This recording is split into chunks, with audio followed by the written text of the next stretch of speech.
The C-SPAN networks bring you long-form public affairs programming from the nation's capital and are a public service of your television provider. C-SPAN, created by cable.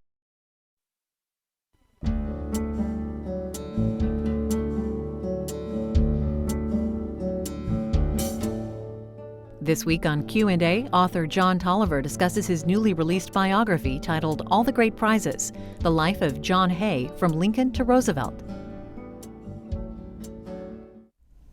John Taliaferro, when did you decide to spend a lot of time with John Hay, and who was he? I decided that he was a delicious subject for a biography when it dawned on me that he had been not only at Abraham Lincoln's bedside immediately after his assassination, but also at the bedside of William McKinley in 1901. I thought, who could this fellow be? And of course, when I opened the archives, I realized just what a rich subject it was. John Hay, his life really has two bookends at either end of his biographical shelf. There's Lincoln on one end. He was Abraham Lincoln's personal secretary, private secretary, lived in the White House with Lincoln for 4 years. So much of what we know about Lincoln comes from Hay's intimate contact with him. And on the other end of Hay's life, he served not only under McKinley, but after McKinley's assassination, he was the Secretary of State for Teddy Roosevelt. So you have these wonderful, iconic bookends of American history. And then when you look deeper, you realize that all of the chapters in between in American history, from the Civil War through to the beginning of the 20th century, Hay is a presence in every one of those chapters. His fingerprints are on all the pages, and in some of the cases, in many cases, he's written those chapters of American history. When did he live? Born in 1838 and died on July 1st, 1905. Where did his life start? He was born in Indiana, and then when he was a very young boy, his father, who was a doctor, moved to Warsaw, Illinois, which is a Mississippi River town about 100 miles west of Springfield, Illinois. So Mark Twain country. What was his life like before he met Abraham Lincoln?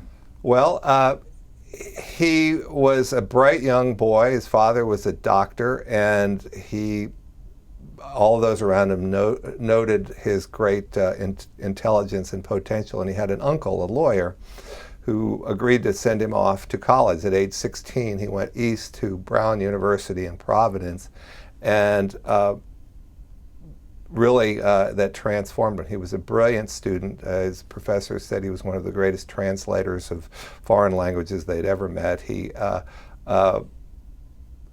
wanted to be a poet. He wanted to be the next Edgar Allan Poe.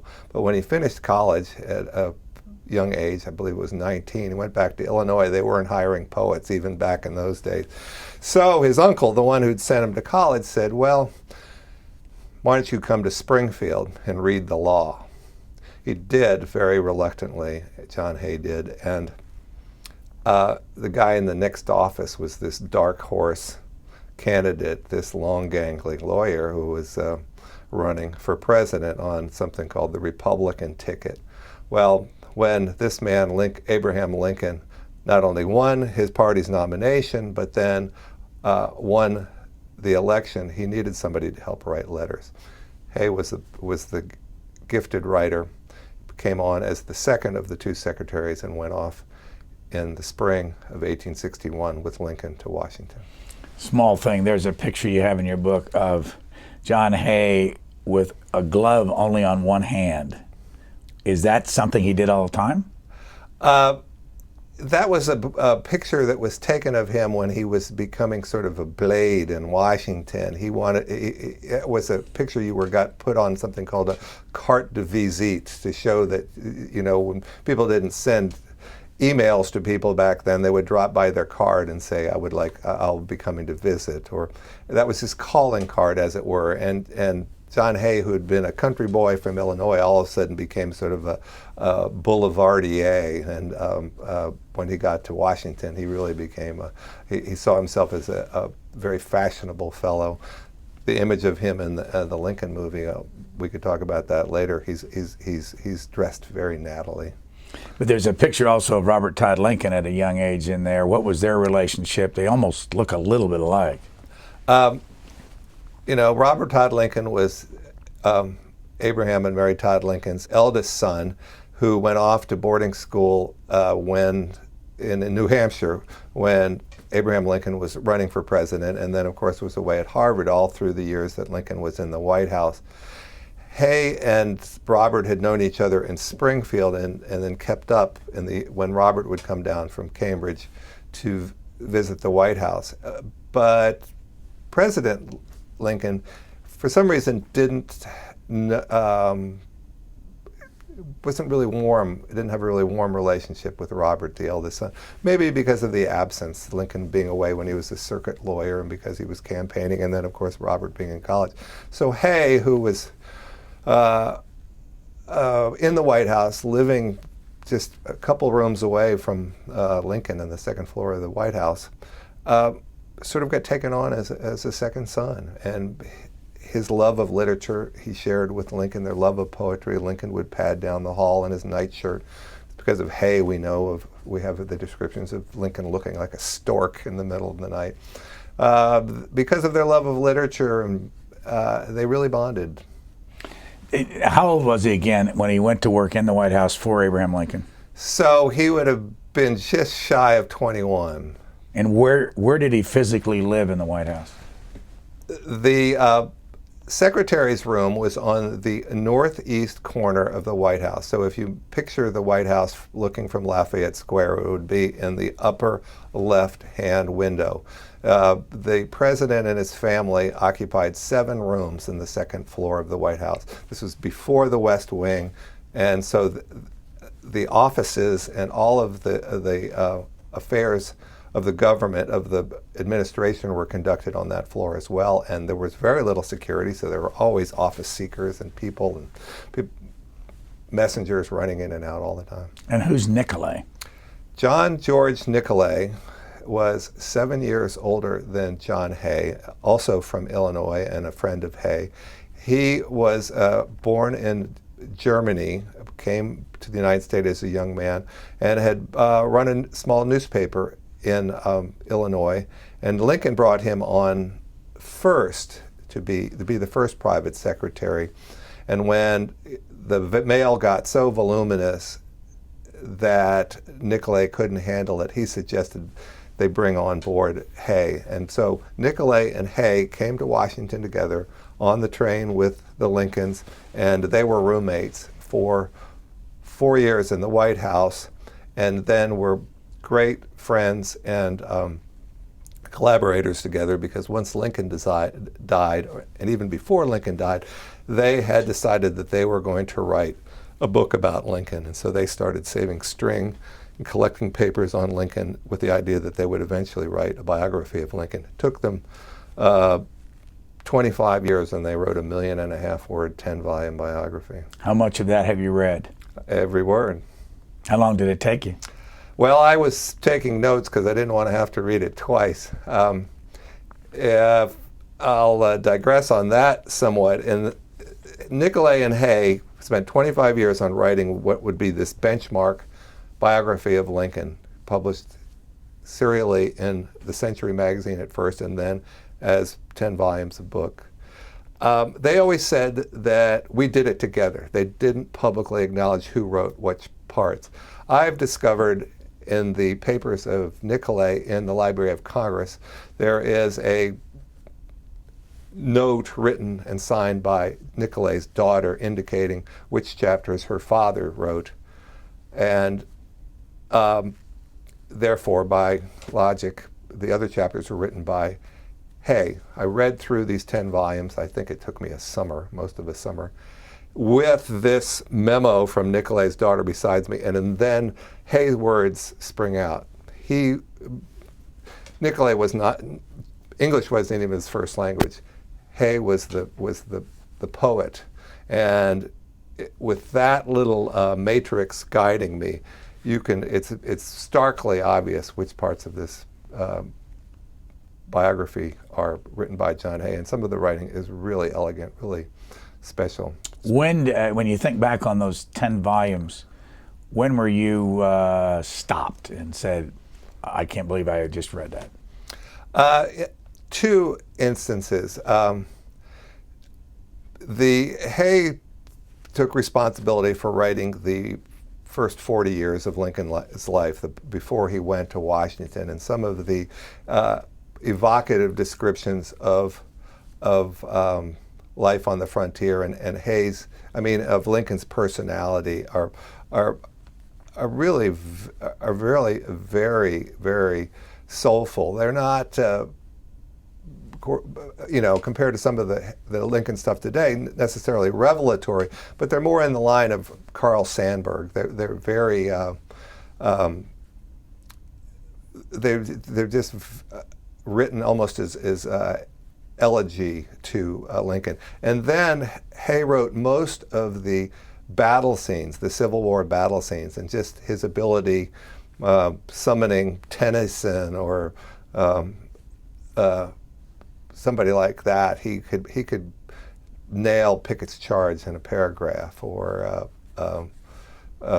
one of the Virginia battles. I think Cold Harbor is so vivid. When did John Hay meet his bride? John Hay, after he left the White House after the assassination, incredibly traumatized, but he had already planned to go abroad to serve in a legation. We didn't call them embassies then, in Paris, which he did. Another of his mentors, Secretary of State Seward, got him a job in Paris. He went off there, went to two other stops in Vienna and Madrid, came back, and instead of going to work on the Lincoln biography, instead of being a poet, instead of going back to Illinois, which he considered the boondocks, he went to New York and started writing editorials for the New York Tribune, which was edited by Horace Greeley, and quickly became what Greeley said was the best editorial writer we've ever had. While living in New York, he met the daughter of a man named Amasa Stone, who was one of the wealthiest men in America. Before there was a Carnegie, before there was a Rockefeller, Amasa Stone was a big deal. He built railroads, started banks, bridges. He was from Cleveland. His daughter, Clara, had come to New York to visit to see an aunt and uncle, and was introduced to this promising young journalist, and they fell deeply in love. What kind of a marriage did they have? They had a very strong marriage. They had 4 children. They lived a grand Gilded Age life. They would travel in the grand style abroad. They had a mansion on Millionaires Row, Euclid Avenue in Cleveland, and then ultimately in 1886 moved into a house in Washington. Now, having said this about their marriage, Hay also still was a bit of the boulevardier, that fellow with the glove off, still know how to impress the ladies, and there were at least 2 who caught his eye and to whom he devoted a great deal of attention even during his marriage. Those 2 were? Well, the first one was Anna Nanny Lodge, who was the wife of Congressman, soon-to-be Senator Henry Cabot Lodge of Massachusetts. Henry Cabot Lodge is one of our great expansionist foreign policy guys. The large policy was Lodge's plan, and a great friend of Theodore Roosevelt's. He had a beautiful young wife, and Hay became smitten by her. Next was the wife of another senator, James Donald Cameron, who was the son of Simon Cameron, the guy who Lincoln had kicked out of his cabinet. James Donald Cameron's wife, Nanny Cameron, was really the femme fatale. You meant of Washington. Lizzie Cameron. Thank you for correcting me. I'm tongue-tied. Lizzie Cameron. It's easier for me than it is for you Yes, at really. this point. Her name was Elizabeth Sherman Cameron. She was married to James Donald Cameron, and she was a beauty and a femme fatale, and all the men in Washington had their tongues out when she came to town. She was 25 years younger than her husband. He had grown children, and first Hay's best friend, Henry Adams, fell for her, and then John Hay himself, and his dalliance with Nanny Lodge then subsided. We'll come back to John Hay in a minute. I want to show some video of you. The last time I saw you was 11 years ago in 2002, and it's only 35 seconds, and then we'll come back and ask you some questions about yourself. What I shrank from, what unsettled me about Mount Rushmore was the story was too simplified. That America can be boiled down into a bumper sticker. I like it when things are a little messier. The fact that the creator of our shrine of democracy also had been a Klansman, that this is a little more complicated there, that our values, as good as they are, our message of democracy, comes from a stew. Just to show what happened in 11 years, but you were talking about Gutzon Borglum. Mm-hmm. I almost say Gutzon Borglum, but anyway, who was he, and how many books have you written since then? Well, there's a connection here, and if you look at the subtitle on my book and think about Mount Rushmore, you're going to get it. Gutzon Borglum was the megalomaniacal sculptor of Mount Rushmore. He had wanted to build colossal sculptures, and he'd started in Georgia building Stone Mountain, and as a member of the Klan, he got crosswise with some of his fellow Klansmen, and they drove him out of Georgia. He persuaded some people in South Dakota to let him carve the so-called Shrine of Democracy on the side of the Black Hills that became Mount Rushmore. And now, on Mount Rushmore, 11 years ago, you asked me who was on Mount Rushmore, and I had stage fright and almost forgot. But now I'm here to tell you it's George Washington, Thomas Jefferson, Abraham Lincoln, and Teddy Roosevelt. Now, my book, All the Great Prizes. Who's on the cover of All the Great Prizes? Well, two of the Mount Rushmore people, Lincoln and Roosevelt. And truly, the genesis of this book probably goes back to some of my research into those presidents, because I had to write about Mount Rushmore. I really had to understand what the American understanding of those presidents was. What have you done between then and now? I wrote one book between now and then, also set in the late 19th century. It's a book called In a Far Country, which is about a couple, man and woman, who go up to the Bering Straits of Alaska to essentially bring civilization to the Eskimos who live up there in top of Alaska. Kind of an adventure story, and it was a lot of fun to research because I got to spend a lot of time in the wild country and go out into the ice. Where are you from originally? Native of Baltimore. I married a Texan and moved to Austin 30 plus years ago. Also have a summer house now in Montana where I go when it gets too hot in Texas. And what else have you done before you got into the book writing business? Well, I'm a recovering journalist. I worked for several different magazines. My last stop was at Newsweek, but that's before you knew me, and it's been 20 years, and now Newsweek is no more. Back to John Hay. Again, he started in Indiana, went to Illinois, worked for Abraham Lincoln, and then you said spent some time overseas. How many different countries did he live in, and when did he become an ambassador? He,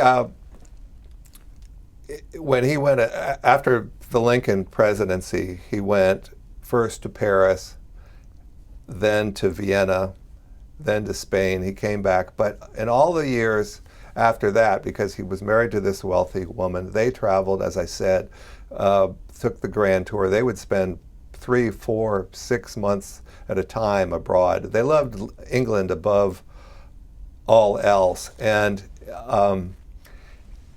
in 1897, when another of Hay's fellow Ohioans, William McKinley, was elected to the presidency, he chose John Hay, who was very cosmopolitan and very well-connected in foreign circles, and also a very large contributor to his campaign.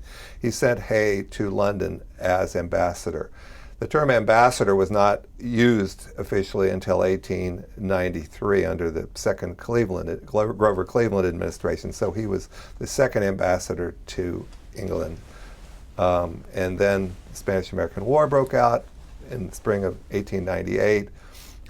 McKinley had his hapless Secretary of State, John Sherman, who was not up to the task and was shunted aside, and Hay was brought back.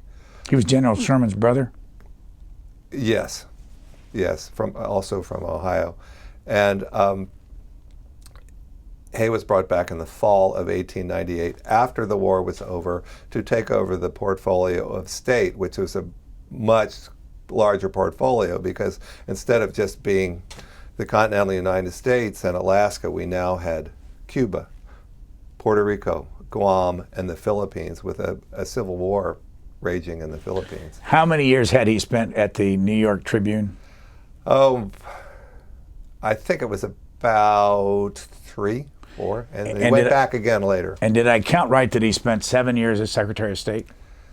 So help me here. So he started in October 98 and left and died in office in June 1905. So what's that, 6.5 years, something like that? Go back to the children. One of his children was named Adelbert, who they called Del. What's the story of his life? Well, we talked about how Robert Lincoln was not that close to his father. Hay's eldest son, Adelbert, again was this great kid, but for some reason he just couldn't do anything right in his father's eyes, at least as a young boy. He was sort of big and ungainly. His father was lazy. And he was a physical kid. Hay was sort of a rugged an indoorsman, where his son wanted to learn how to play the new sport of football. He went off to Yale and did well, and then in the years of after he graduated, Hay did an amazing thing. He chose his son to go off to Pretoria, which was the head of the Boer Republic in South Africa in the middle of the Boer War, to be America's consul to the Boer Republic.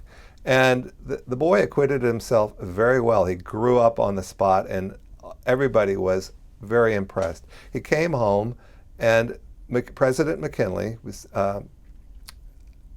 said, "I'd like you to come and be my private secretary." The exact same job that John Hay had had for Abraham Lincoln. You can imagine how proud his father was to see his son go through this great maturation. Well, before he could start the job, Adelbert Hay went up to his reunion, his Yale reunion, and was he'd come back to his hotel room, was sitting in the window, some said smoking a cigarette, fell asleep and fell out the window and died.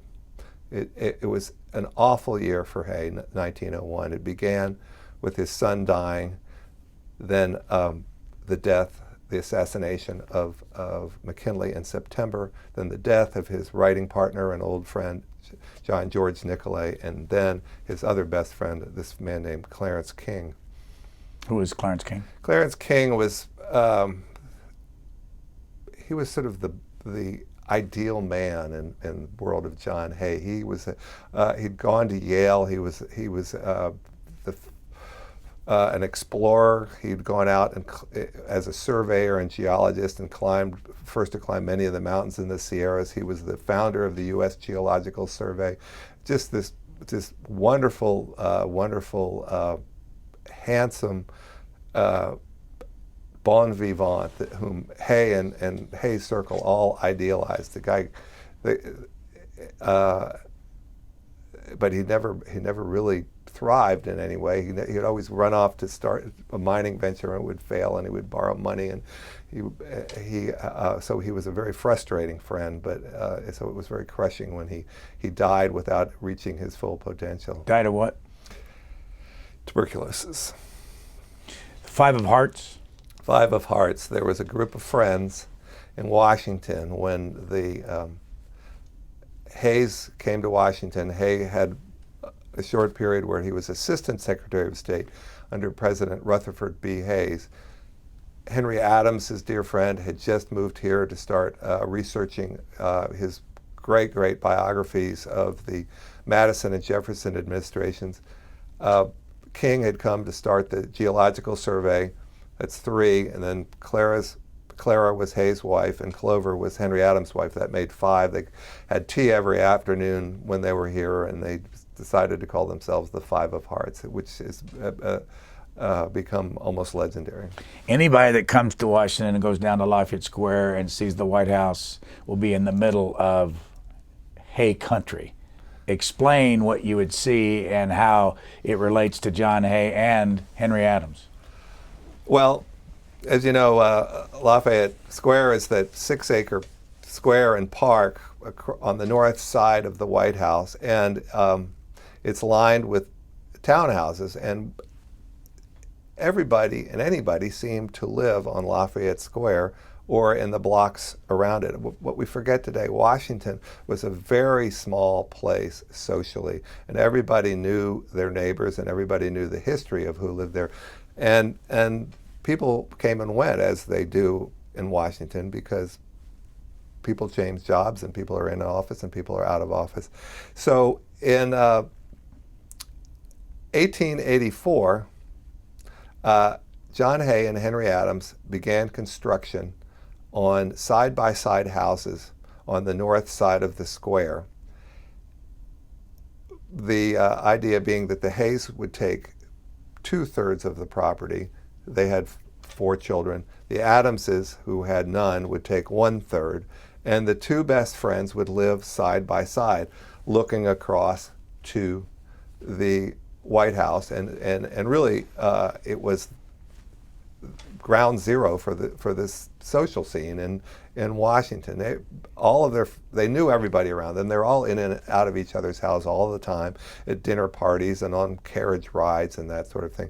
It was all very, very tight and wonderful, and that's why it was really remarkable that Adams and Hay could have such wandering eyes and not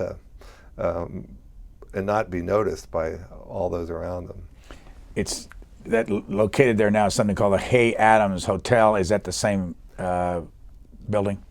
No, John Hay died in 1905. One of his daughters, Alice Wadsworth, who was married to a United States Senator, continued to live there until the 1920s, at which time the house, the Hay House and the Adams House were torn down, and a hotel was built on that site, and that is the present-day Hay Adams Hotel. And what's the view if you're up there in the Hay Adams looking out? Well, John Hay built that house, and from his parlor he could look across and see his bedroom that he lived in the White House. It's a very moving thing to go there and imagine. And as you look there, he was on the left-hand side on the second floor. In other words, as you look at the White House out of the Hay Adams, if you looked from, if your back is to Lafayette Square, if your back is to the Hay Adams Hotel, and if you can see through the trees, which are pretty full grown now, you can look across the White House. Could look right up. Hay could look right up to his window, and then of course the Hay Adams Hotel, all those windows on that side, basically in the higher stories, look across to the White House, to the Washington Monument, and clear to the Jefferson Memorial. You mentioned in your book the St. John's Church, which is right across the street from Hay Adams. What's the importance of that? Well,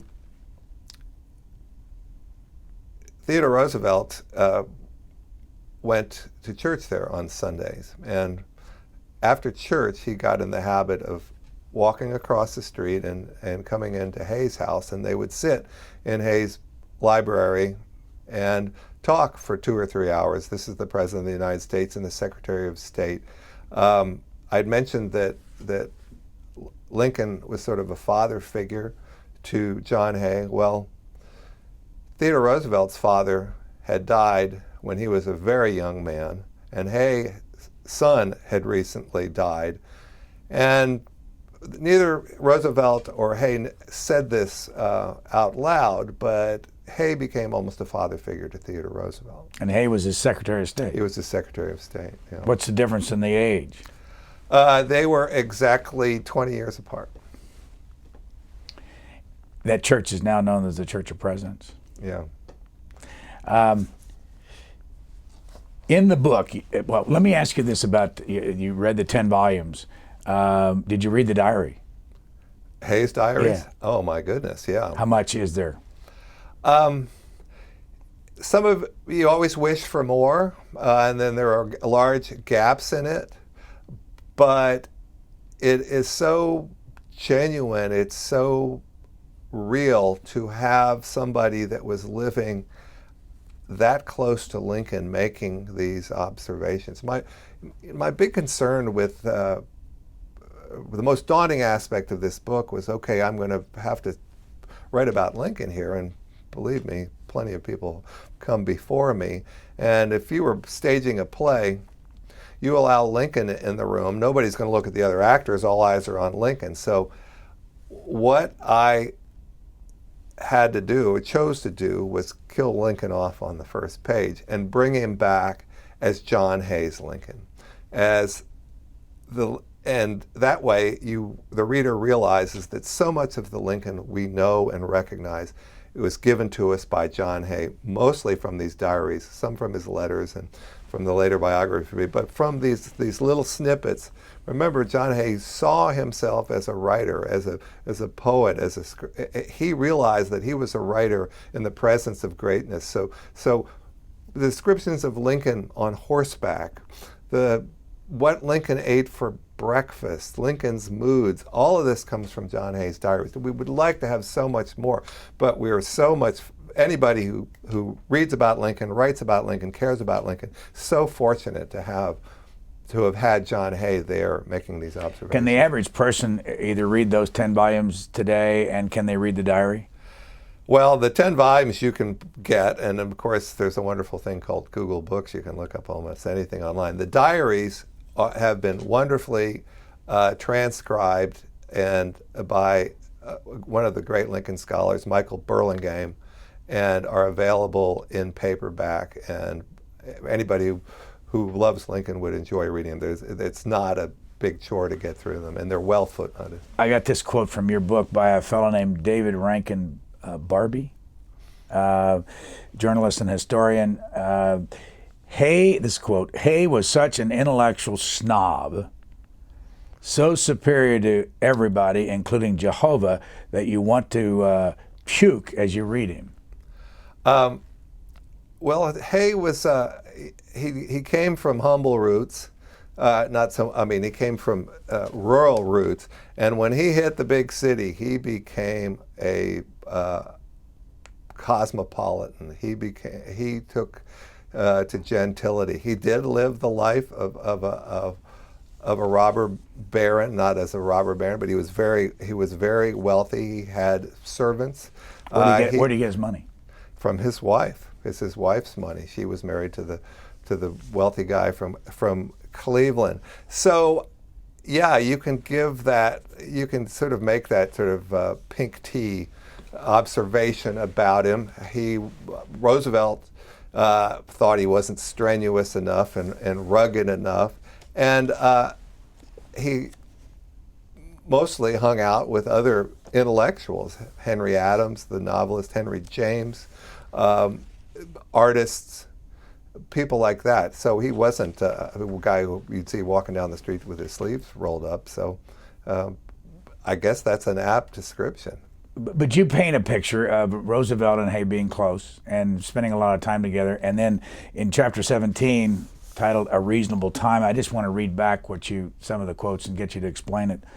This is from Theodore Roosevelt. Personally, Roosevelt wrote of Hay in the first letter, "His loss is very great to me because I was very fond of him. He had died." And then he wrote, "From the standpoint of the public business, the case is different. His name, his reputation, his staunch loyalty all made him a real asset of the administration, but in actual work, I had to do the big things myself. Well, this was after Hay had died. Roosevelt wrote this, and you remember Roosevelt didn't keep his light under a bushel. He wanted to take credit for absolutely everything that happened during his public life. And he was writing that letter also to his good old buddy, Henry Cabot Lodge. And remember, Hay had been chasing after Henry Cabot Lodge's wife for a little bit there too.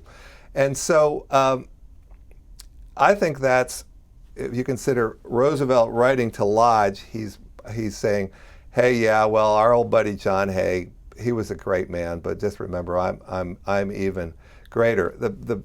What I go on to say in that chapter is that Roosevelt never ever said any such thing about Hay to Hay while he was alive. I'll read some more here.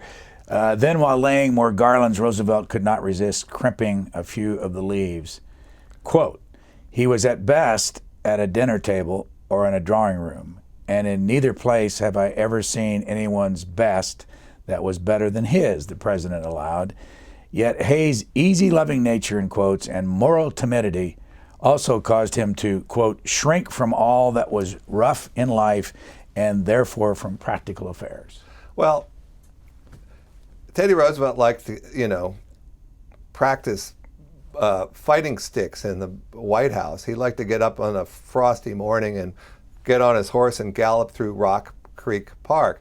Henry Cabot Lodge, thin and as he was also a great horseman and liked that vigorous life too. Hay's idea of exercise was to go out and stroll up 16th Street with his friend Henry Adams.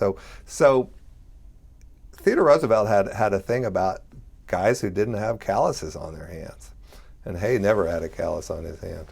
Well, you also, and I'll see if I can find that quote.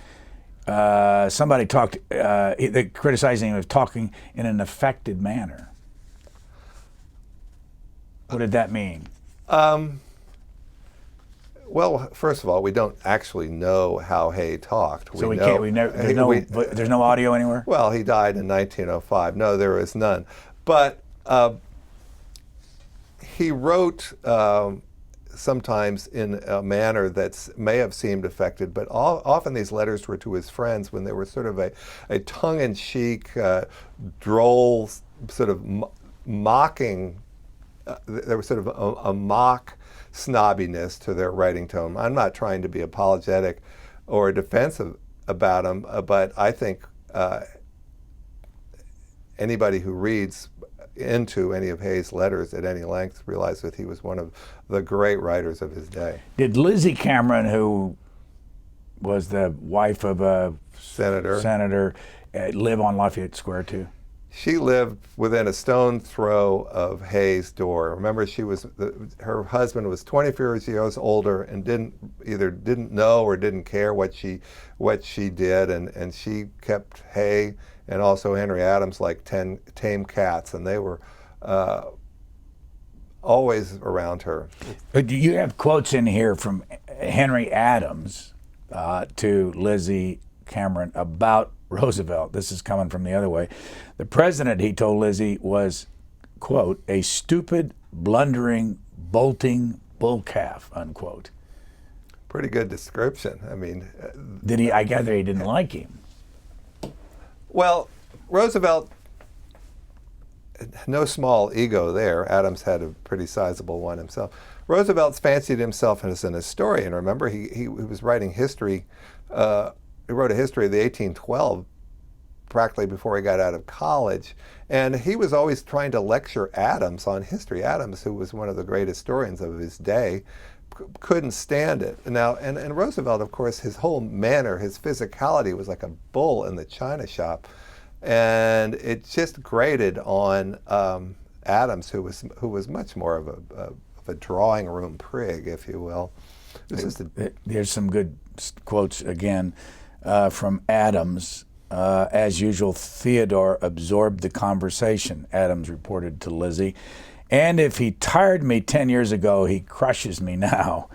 To say that I enjoyed it would be, to you, a gratuitous piece of deceit. What annoys me is his childlike and infantile superficiality with his boyish dogmatism of assertion. He lectures me on history as though he were a high school pedagogue. Well, let me just say, if Henry Adams was choosing who was going to go on Mount Rushmore, he probably wouldn't have chosen Theodore Roosevelt. The interesting thing about that is not so much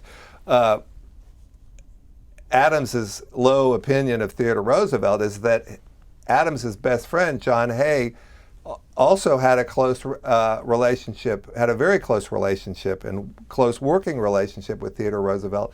And so Adams forgave his best friend for being friends with Roosevelt. And so it was a really good flexibility in that little triangle there, at least with the Adams and Hay part. So it's really 5 of hearts plus 1.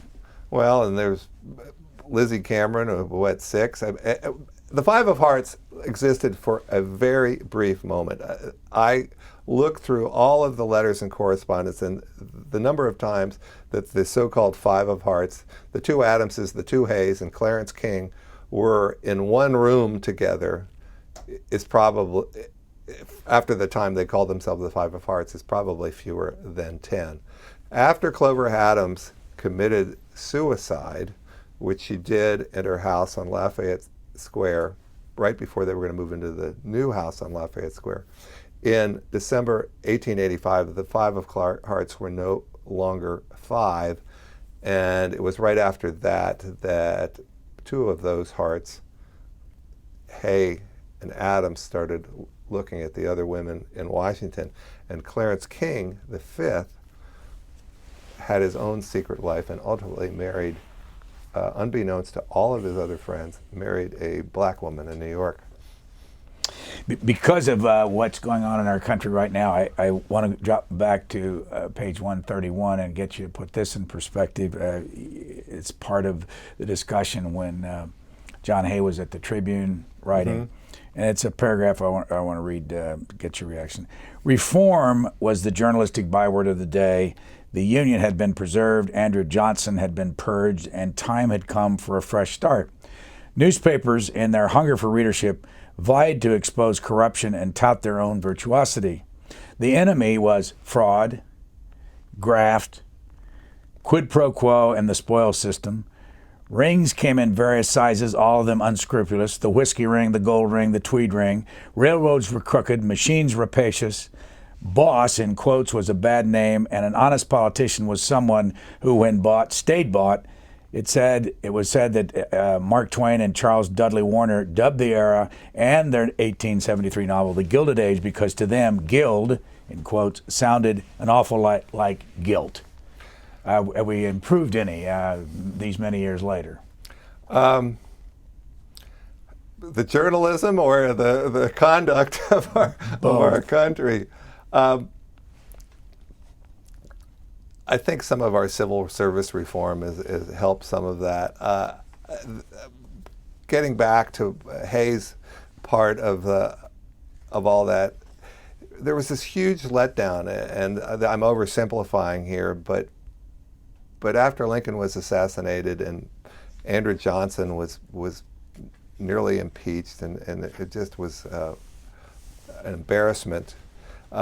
Ulysses Grant became president, and Hay and others, Lincoln circle, they thought Grant had won the war. He was a great general. They thought he was a disaster as a president. And Hay, as a journalist, saw Grant as an insult to all that Lincoln had worked for and martyred himself for, and the Republican Party was in serious trouble.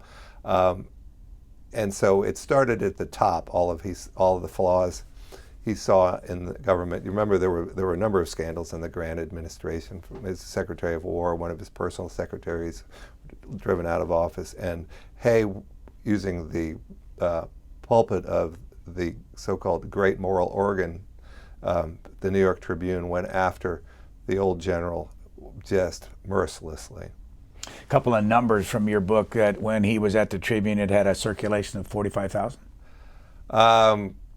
I'm trying to remember. It's close. That's but what's in your book. Yeah. In New York, that was the case. But then you remember the Tribune was also published in weekly and bi-weekly editions that went around the country. So it was a much larger circulation than that, and was probably the most widely read newspaper in the country at the time. The other number that struck me as interesting was when he was Secretary of State, they had only 80 people. Well, when he was Assistant Secretary, when he came in 79, but it was a small country. You remember, this is foreign ministers were still wearing swords and sashes and plumed hats and that sort of thing. Yeah, they officed in the what was called the State War and Navy building, now called the old Executive Office building next to the White House. There were maybe 1,000 other employees abroad, which were usually trade consuls and things like that. But it wasn't much of an operation. We're obviously leaving a lot out that's in this book. It's a big book. How long did it take you from research through writing? 5 years. For every minute of 5 years. It was unrelenting because, as soon as you finish Lincoln, you've got move on to Hay's great career as a writer and as a journalist, and he's back in public life as Assistant Secretary of State. And then you could write many volumes on his work in the State Department. It's interesting how excited other historians have gotten over John Hay. Here's a clip from an interview with Harold Holzer at the Willard Hotel down by the White House when he talks about John Hay. I'd love to talk to John Hay because, I was a political operative once or twice for Bella Abzug when she was a congresswoman, for Mario Cuomo when he was a candidate for mayor, and when he was governor of New York State. And the idea of being so close and on such a spare staff and writing about him and seeing him and observing him, helping him, watching him interact with other people, being a witness to history. Writers don't think that they're making history, but they think they're observing and interpreting history. So Hay has always been the one I wanted to be. How much competition did you have of other books that have been written? None to speak of on Hay particularly. And there were many books that were great help. If you imagine when you get into Lincoln, it's a groaning library of great work. On the other end, there's Roosevelt. Lots of good work been done there. All of the work that's been done on America's emergence as a world power at the turn of the 20th century, great scholars have weighed into that, so I could avail myself of that. There were two other biographies of note on John Hay. One written in the early part of, I think, 1914, 17, something like that, and another one, the second one, written in 1933, which I believe won the Pulitzer Prize. How did you make yours different? I made mine different by writing about Hay as he moved through history, not so much the history that surrounded him. When all is said and done, when you would say Hay was a statesman or Hay was Lincoln's secretary, what Hay was what got Hay to Lincoln's attention. He was a great writer. And when I realized that there were so many thousands of pages of letters of John Hay, and that there was a man's life who was people loved to keep his letters. And since there was so much of Hay there in his own writing, I very much decided to tell his story and let the history be the backdrop to John Hay's story, instead of putting him as sort of this Zelig-like character in the corner of all these other historical snapshots. Would you give us an example of a story that you like to tell when John Hay worked right closely with Abraham Lincoln? Which gives the kind of the humanity of both. Well, there's one part of John Hay's diary where he really goes on for a few pages more than elsewhere, and that is on the night of the election returns for Lincoln's re-election in 1864. A few months earlier, nobody thought Lincoln would win re-election. There was a lot of gloom there in the White House, and Hay accompanied Lincoln over to the telegraph office where Lincoln was in the habit of going. It was a short walk away from the White House, and sat up through the night with Lincoln and watched Lincoln pace there and wait for the returns to come in from various states. And when the returns came in, they realized that the soldiers had voted, and really it was what made the difference. The soldiers in the field had been allowed to go home on leave. And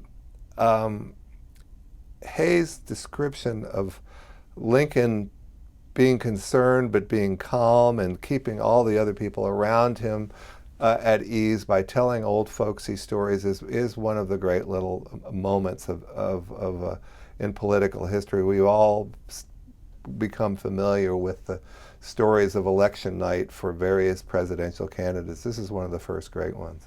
You start your book out with a quote from John Milton Hay, 1905.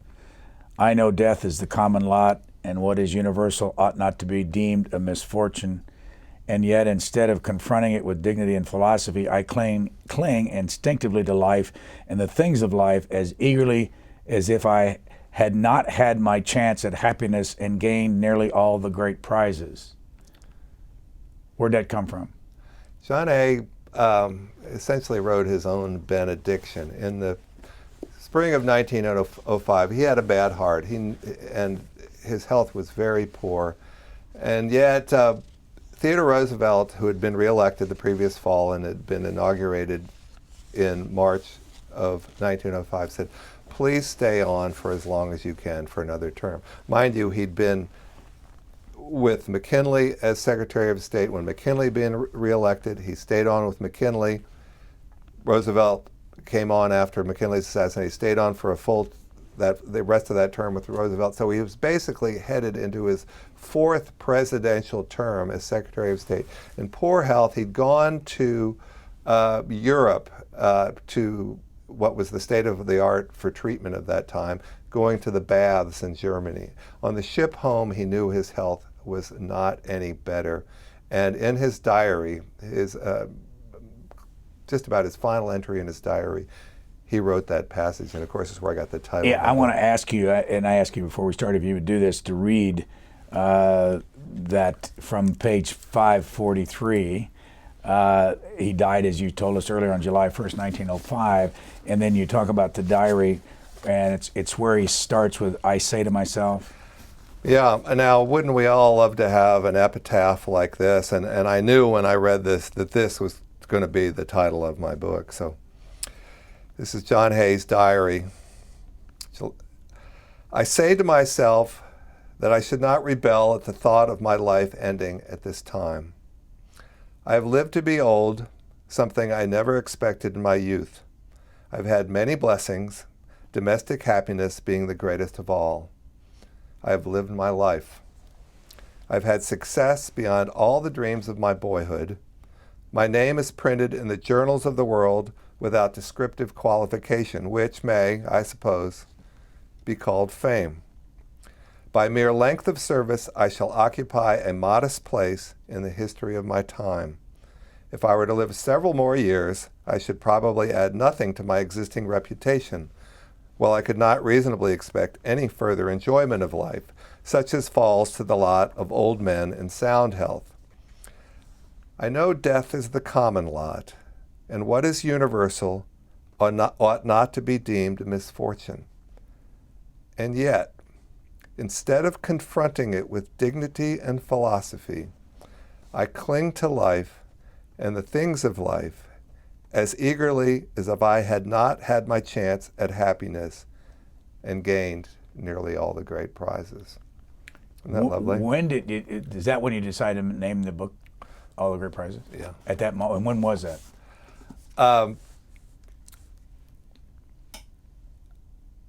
I believe I was in the library, the John Hay Library, named after John Hay, who graduated from Brown University, at the John Hay Library at Brown University, and I was looking through the microfilm of his handwritten diaries, and of course went to the end to see how far it went and what was the end.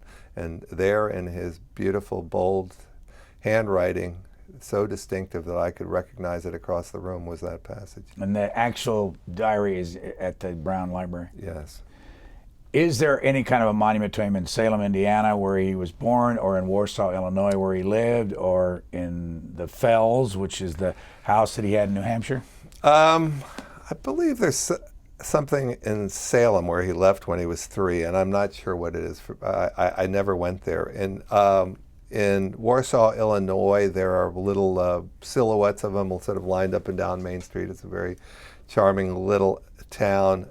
His summer home, which he kept on Lake Sunapee in New Hampshire from the late 80s till the time of his death, it's called the Fells, and it is now it is restored as a national site and conservation area. It's a beautiful place, and I invite anyone to visit it.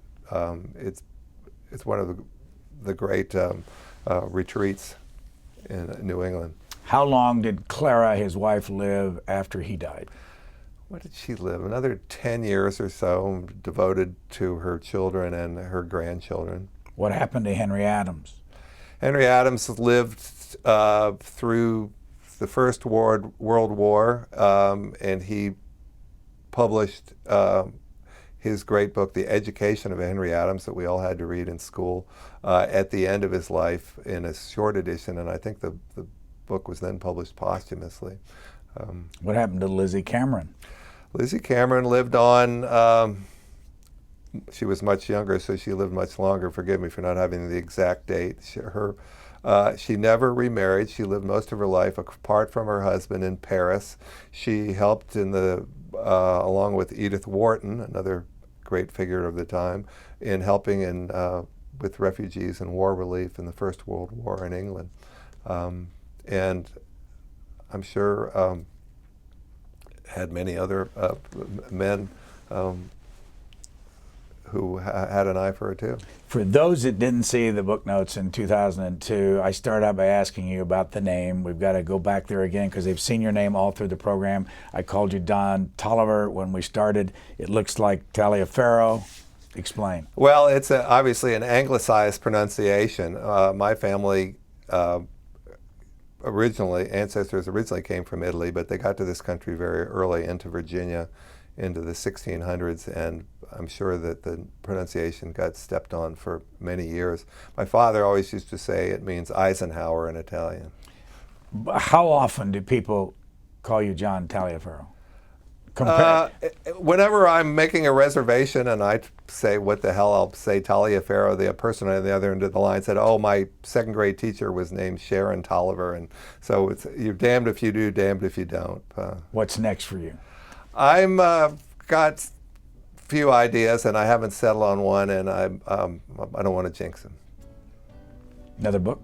Yeah, you bet. And going to continue to live in Austin, Texas and Montana.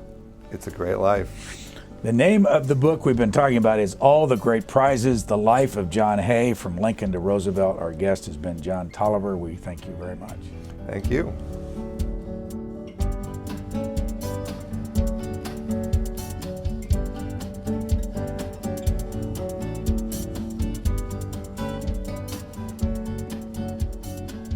For a DVD copy of this program, call 1-877-662-7726. For free transcripts or to give us your comments about this program, visit us at Q&A.org.